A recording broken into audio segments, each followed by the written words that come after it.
Assalamualaikum warahmatullahi wabarakatuh.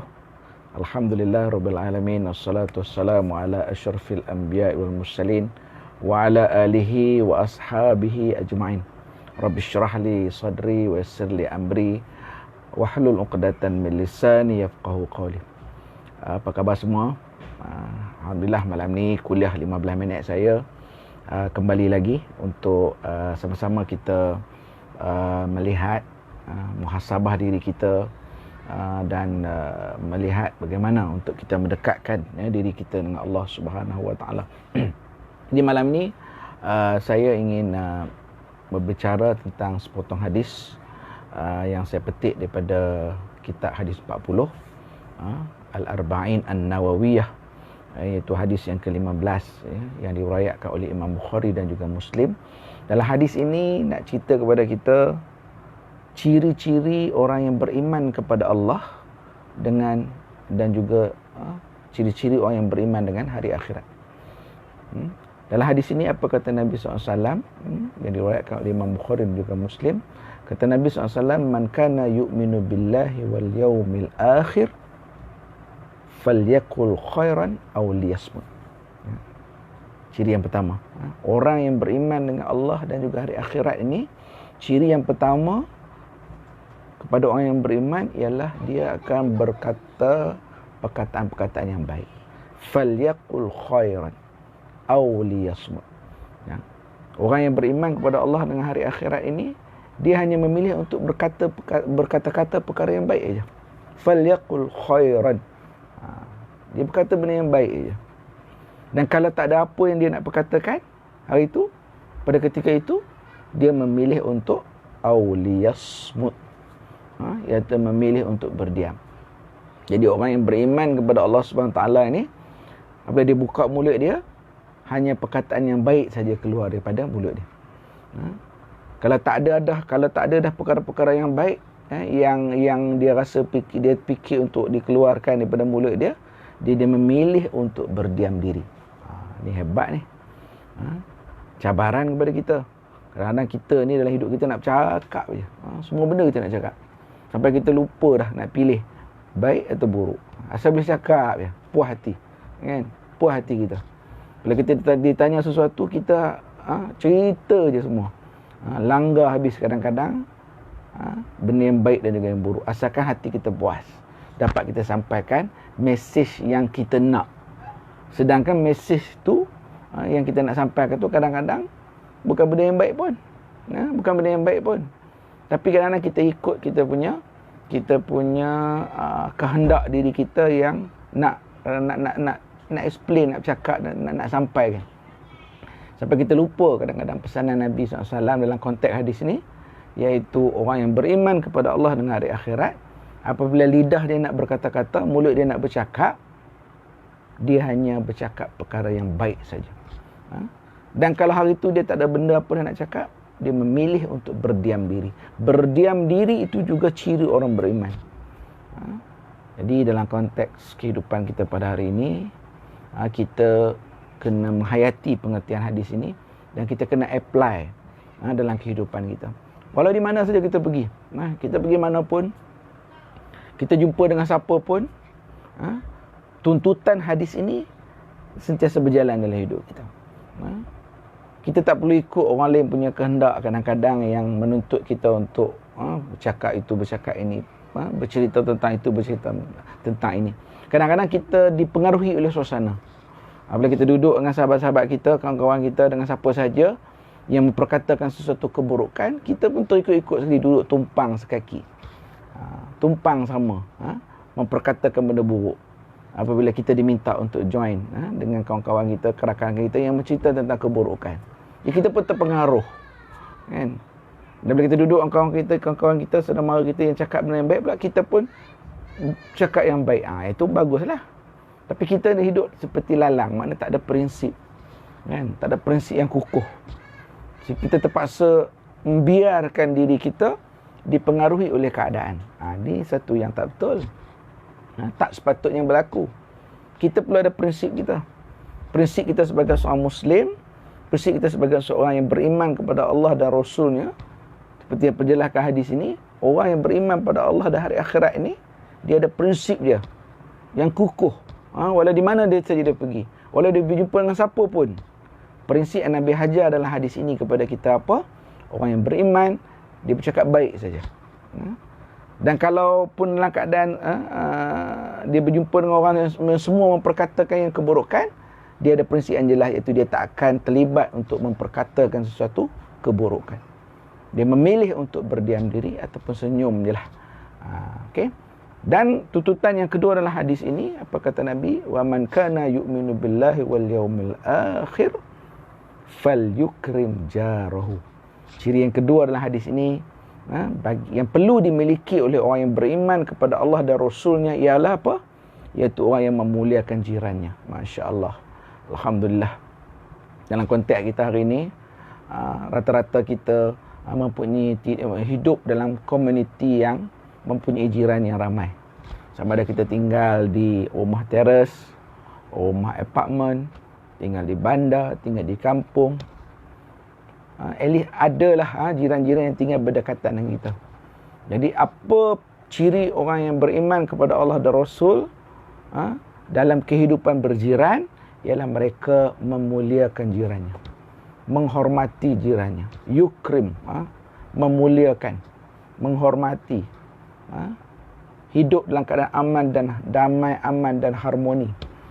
Jadi ini ciri yang kedua yang perlu kita pupuk, iaitu kita kena bina kebaikan, suasana kehidupan yang baik dengan jiran kita. Kalau kita duduk di apartmen, kita ada jiran kiri dan kanan kita, atas dan bawah, yang perlu kita muliakan. Kita mulakan proses untuk kita berbaik dengan jiran ini melalui proses pertama sekali membina ukhuwah dulu. Kalau kita pindah ke satu tempat, rumah yang baru, tempat yang baru kita duduk, mesti di kiri kanan kita ada jiran. Pertama sekali bina jambatan hati dulu, bina hubungan ukhuwah persaudaraan dulu. Sama ada kita berjumpa, WhatsApp kepada mereka ataupun pergi berjumpa, Assalamualaikum, saya sekian-sekian, saya baru pindah sini, apa khabar puan, apa khabar tuan, kan? Dan hari ini kita ada kemudahan media sosial, kan? Kita boleh buat WhatsApp group jiran kita. Kalau kita semua baru, maka binalah grup supaya kita boleh berkomunikasi dengan baik, nak memuliakan antara satu sama lain. Kalau kita baru pindah ke kawasan tu, masyarakat situ dah ada, tinggal ramai, dan kalau mereka dah ada WhatsApp group, kita masuk sekali join, untuk nak bina persaudaraan dulu, ukhuwah. Daripada ukhuwah itulah dah ada jambatan hati antara kita dengan jiran, maka kita boleh develop ataupun bangunkan hubungan persaudaraan antara jiran itu dengan lebih mudah. Kan? Kalau ada sikit sebanyak benda-benda yang tak puas hati antara jiran, dapat kita damaikan dengan mudah. Kalau ada sesuatu yang menggembirakan, kita boleh kongsi. Ada makanan lebih, boleh hantar kepada jiran. Ada berita baik yang kita dapat, berkongsi dalam grup supaya jiran kita tahu. Kongsi kegembiraan.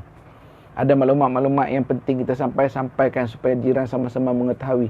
Jadi kita boleh tolong-menolong. Kalau dalam keadaan kesusahan, kecemasan, jiran boleh bantu. Kan? Suami pergi kerja, isteri kat rumah sebagai suri rumah. Ada kecemasan kat rumah, jiran sebelah boleh bantu. Contoh, jiran depan boleh bantu. Jadi memuliakan jiran ini, tuan-tuan dan puan, adalah merupakan sebahagian daripada tuntutan agama kita. Kita kena muliakan. Kita tak boleh duduk seperti peribahasa Melayu kata apa? Katak di bawah temburung, duduk seorang-seorang kita. Walaupun setengah orang dia buat rumah besar di tengah-tengah benang, tengah-tengah kawasan tertentu, jauh pada tak ada jiran sebelah betul-betul dengan rumah, tapi sekurang-kurangnya ada kampung sebelah, ada kawasan yang bersebelahan. Jadi kita still boleh bina hubungan yang baik dengan jiran berdekatan pada jarak yang tertentu. Kita jangan jadi seseorang yang hidup seorang diri, pentingkan diri sendiri, rasa diri kita ni tak perlukan orang lain, kan? Rasa diri kita ni boleh hidup sendiri, tak perlu orang lain, tak boleh. Sebab itu bertentangan dengan tuntutan agama kita yang menuntut kepada kita untuk berbaik-baik dengan mereka yang berada di sekeliling kita. Kadang-kadang majoriti yang menjadi jiran kita ni bukan saudara kita pun, kan? Bukan keluarga kita pun, bukan darah daging kita pun. Ada orang yang jiran itu memang saudara mara dia. Sebelah tu rumah mak ayah dia, depan rumah abang dia, tepi rumah kak dia, jiran juga. Jadi jiran, tetapi di masa sama dia merupakan saudara. Tapi ada orang tak ada pun hubungan apa-apa. kadang-kadang merentasi kaum dan agama. Kerana jiran itu sahabat daripada kaum lain dan bangsa lain. Tapi still hak jiran perlu dimuliakan. Dan yang ketiga dalam hadis ini, apa kata Nabi SAW kepada kita, wa man kana yu'minu billahi wal yaumil akhir falyukrim dhaifahu. Ciri yang ketiga di sini kepada yang perlu dimiliki oleh orang yang beriman kepada Allah dan juga hari akhirat, iaitu memuliakan tetamu. Masya-Allah, tuan-tuan dan puan.